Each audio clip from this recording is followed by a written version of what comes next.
Hi everyone, welcome back to the channel. So in today's video, I'm going to show you how you can fix your Meross smart plug that is not responding at all in 2026.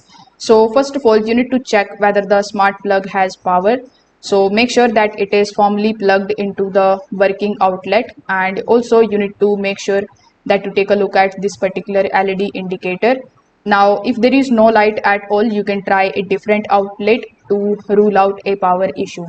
After doing so, you just have to simply open your Meross application on your phone, and inside it, you just have to simply check your device status. If the plug shows you offline inside it, what you need to do is the most common cause is a Wi-Fi connection problem.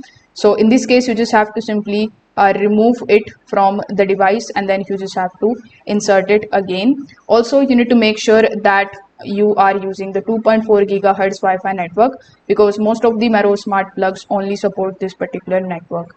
Now, another quick fix that you can try is you can just simply press and hold this particular power button for at least 10 seconds, and after 10 seconds you just have to wait for some time, or you need to give it some time in order to basically reset it.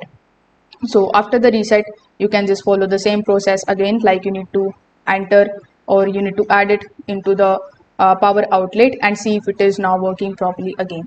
So if this video helped you out, make sure that you like this video and subscribe to the channel. Thanks for watching.